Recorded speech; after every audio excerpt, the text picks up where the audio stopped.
Check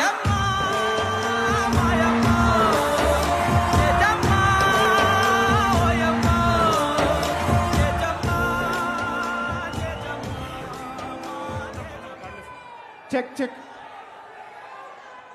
check check check check బాగుందా? Check check check.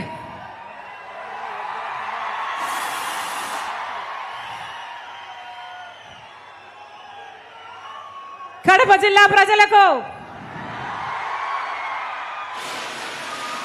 చేరి వచ్చిన ప్రతి అన్నకు, ప్రతి తమ్ముడికి, ప్రతి అయ్యకు, ప్రతి అమ్మకు, ప్రతి చెల్లికి, ప్రతి అక్కకు మీ రాజశేఖర రెడ్డి బిడ్డ మీ షర్మిల శిరస్సు వంచి చేతులు జోడించి మనస్ఫూర్తిగా నమస్కరించుకుంటోంది.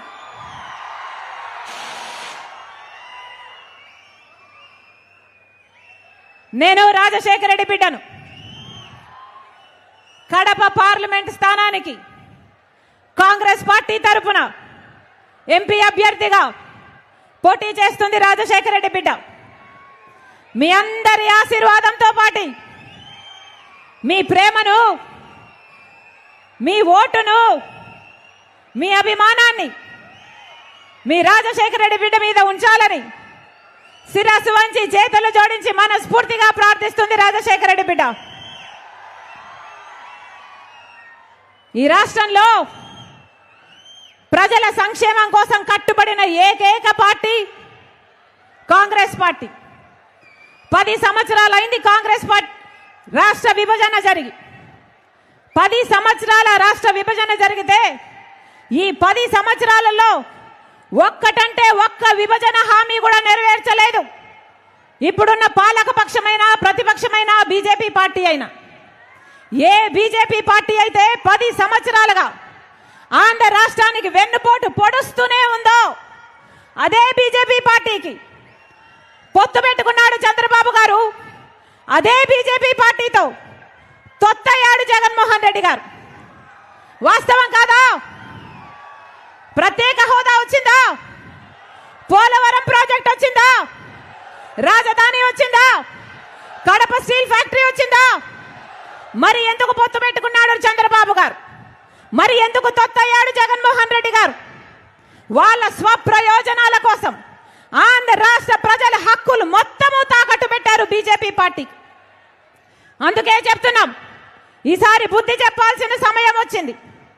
అంతేకాదు, జగన్మోహన్ రెడ్డి గారు ముఖ్యమంత్రిగా 5 సంవత్సరాలుగా ఉన్నారు. మరి 5 సంవత్సరాలలో ఇచ్చిన ఒక్క వాగ్దానమైనా నిలబెట్టుకున్నాడా జగన్మోహన్ రెడ్డి గారు? బీజేపీ పార్టీ మెడలు వంచి ప్రత్యేక హోదా తెస్తానన్నాడు జగన్మోహన్ రెడ్డి గారు. వచ్చిందా అన్నా? వచ్చిందా? రాజధాని వచ్చిందా? అందరికీ అన్నీ ఉన్నాయే.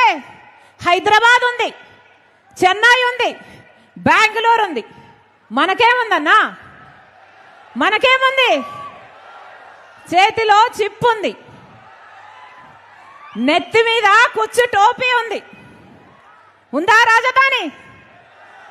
చంద్రబాబు గారేమో సింగపూర్ చేస్తానన్నాడు, జగన్మోహన్ రెడ్డి గారేమో 3 రాజధానీలు అన్నారు. తీరా చూస్తే మనకేముంది? గుండు సున్నా ఉంది. ఏం చెప్పాడు జగన్మోహన్ రెడ్డి గారు? వాషింగ్టన్ తలపిస్తానన్నాడు రాజధాని. అయిందా? ఎన్ని మాటలు చెప్పాడు జగన్మోహన్ రెడ్డి గారు? రైతుల కోసం 3000 కోట్లతో ధర స్థిరీకరణ నిధి ఏర్పాటు చేసి ప్రతి సంవత్సరము పక్కన పెడతానన్నాడు జగన్మోహన్ రెడ్డి గారు. అయిందా? 4000 కోట్లతో పంట నష్టపోతే పంట నష్టపరిహారానికి ప్రతి సంవత్సరము పక్కన పెడతానన్నాడు జగన్మోహన్ రెడ్డి గారు. పెట్టాడా? సంక్రాంతి వచ్చినప్పుడల్లా జాబ్ క్యాలెండర్ వస్తుందన్నాడు జగన్మోహన్ రెడ్డి గారు. వచ్చిందా? పూర్తి మద్యపాన నిషేధం చేస్తానన్నాడు జగన్మోహన్ రెడ్డి గారు. చేశాడా? చెయ్యకపోగా ఈరోజు సర్కారు ఏదమ్ముతే అదే తాగాలి. ప్రపంచంలో ఎక్కడా లేనివి ఇక్కడ అమ్ముతున్నారు. వాళ్ళు భూమ్ అమ్ముతే మీరు భూమ్ తాగాలి. వాళ్ళు 3 క్యాపిటల్ అమ్ముతే మీరు 3 క్యాపిటల్ తాగాలి. వాళ్ళు డిఎస్సి అమ్ముతే మీరు డిఎస్సి తాగాలి. వాళ్ళు క్యాపిటల్ అమ్ముతే క్యాపిటల్ తాగాలి. ఒక పాడు ఒక పద్ధతి ఏమైనా ఉందా?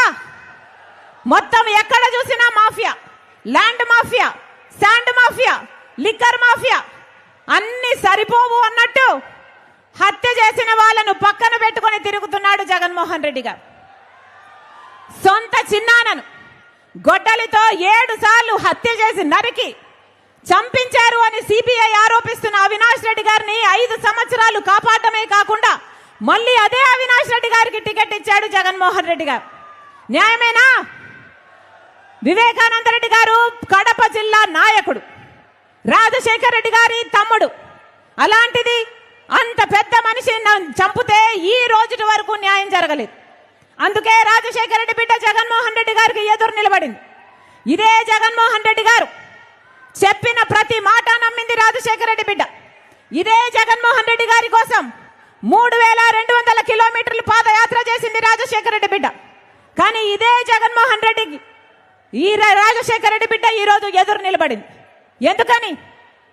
ఎందుకంటే ముఖ్యమంత్రి అయిపోయిన తర్వాత జగన్మోహన్ రెడ్డి గారు ఒక మారిపోయిన మనిషి కాబట్టి.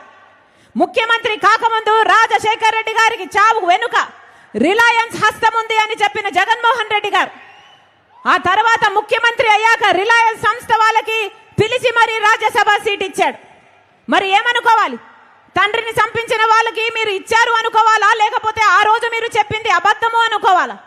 వివేకానంద రెడ్డి గారు చనిపోయిన రోజున సిబిఐ ఎంక్వైరీ కోరాడు జగన్మోహన్ రెడ్డి గారు.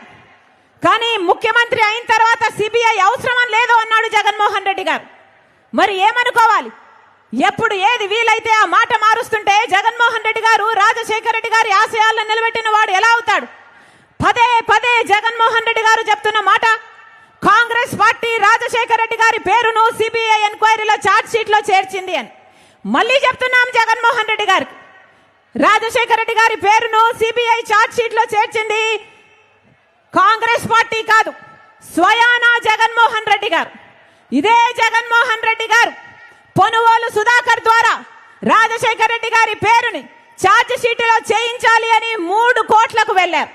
ఎందుకంటే రాజశేఖర్ రెడ్డి గారి పేరు లేకపోతే జగన్మోహన్ రెడ్డి గారు ఈ కేసులో నుంచి బయటపడడం అసాధ్యం కాబట్టి. అదే పొనుగోలు సుధాకర్ రెడ్డికి ముఖ్యమంత్రి అయిన 6 రోజుల్లోనే జగన్మోహన్ రెడ్డి గారు ఏఏజీ పదవిని కూడా ఇచ్చారు. ఎందుకు అని అడుగుతున్నాం. కన్న తండ్రి పేరుని సిబిఐ చార్జ్ షీట్ లో చేర్పించిన వాడికి మీరు ఏఏజీ పదవిని ఇచ్చారు అంటే దానికి అర్థము మీ మాట మేరకే ఆయన సిబిఐ చార్జ్ షీట్ లో రాజశేఖర్ రెడ్డి గారి పేరు ఉండాలి అని కోర్టుకు వెళ్ళాడు అని మీరే ఒప్పుకున్నట్టు కాదా అని అడుగుతున్నాం. ఈరోజు జగన్మోహన్ రెడ్డి గారు ఉన్నవి లేనట్టుగా, లేని ఉన్నట్టుగా ఊసరవల్లిలాగా మారి ఏదంటే అది మాట్లాడుతున్నారు. ఎందుకు అని అడుగుతున్నాం. రాజకీయాల కోసం ఇంత దిగజారడం అవసరమా అని అడుగుతున్నాం. ఏం చేశారు జగన్మోహన్ రెడ్డి గారు? సొంత చిన్నాన, ఆఖరికి సొంత చిన్నాన చచ్చిపోతే తండ్రి తర్వాత తండ్రంతటి వాడు ఈ రోజు వరకు న్యాయం జరగనివ్వలేదు జగన్మోహన్ రెడ్డి గారు. అన్నా, నేను రాజశేఖర రెడ్డి బిడ్డను, పులి కడుపున పులే పుడుతుంది, దేనికి భయపడేది కాదు రాజశేఖర రెడ్డి బిడ్డ. అలాగని అన్యాయం జరుగుతుంటే చూస్తూ ఊరుకునేది కూడా కాదు రాజశేఖర రెడ్డి బిడ్డ. ఈ రోజు అన్యాయం జరుగుతుంది కాబట్టి రాజశేఖర రెడ్డి బిడ్డ ఎదురు నిలబడింది. అన్నా, ఈరోజు రాజశేఖర రెడ్డి బిడ్డ ఒకవైపు ఉంటే వివేకానంద రెడ్డి గారిని హత్య చేయించిన అవినాష్ రెడ్డి గారు ఇంకోవైపు ఉన్నారు. ఒకవైపు న్యాయం ఉంది, ఒకవైపు నేరం ఉంది, ఒకవైపు ధర్మం ఉంది, ఇంకోవైపు డబ్బు అధికారం ఉంది. అన్నా మీరు ఏ వైపు? అన్నా మీరు ఏ వైపు? అన్నా మీరు ఏ వైపు? అన్నా మీరు ఏ వైపు? ప్రపంచం అంతా చూస్తుంది. కడప ప్రజలు న్యాయం వైపు నిలబడతారా, నేరం వైపు నిలబడతారా అని. కడప ప్రజలు న్యాయాన్ని గెలిపిస్తారా, నేరాన్ని గెలిపిస్తారా అని మన దేశం కాదు, ప్రపంచం మొత్తము చూస్తుంది. అందుకే ఈసారి ఎన్నికల్లో బుద్ధి చెప్పాల్సిన వాళ్ళకు బుద్ధి చెప్పండి, న్యాయం చేయాల్సిన వాళ్ళకు న్యాయం చేయాలని మీ రాజశేఖర రెడ్డి బిడ్డ ఇక్కడికి వచ్చిన ప్రతి అన్నను, ప్రతి తమ్ముణ్ణి, ప్రతి అక్కను, ప్రతి చెల్లిని శిరస్సు వంచి చేతులు జోడించి మనస్ఫూర్తిగా ప్రార్థిస్తుంది. మీకు మాటిస్తున్నా మీ ఎంపీ అభ్యర్థిగా నన్ను గెలిపించండి. ఈ రాజశేఖర రెడ్డి బిడ్డ మీ బిడ్డ అవుతుంది, మీ బలం అవుతుంది, మీ బాధ్యతను తన భుజాన వేసుకుంటుంది. మీ గొంతవుతుంది, మీకోసం కొట్లాడుతుంది.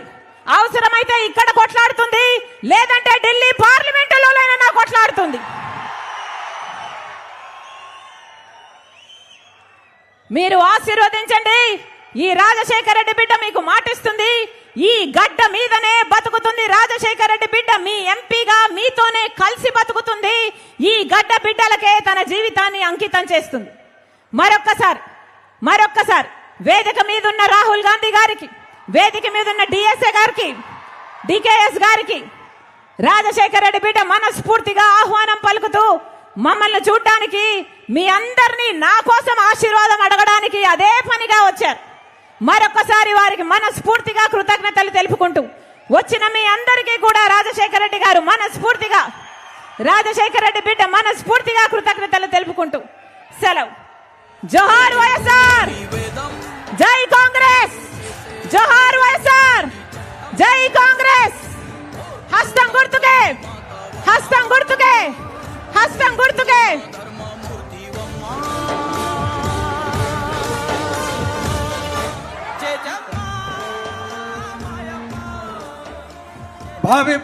భావి భారత ప్రధాని, భవిష్యత్ ఆశాజ్యోతి, సకల సద్గుణశీలి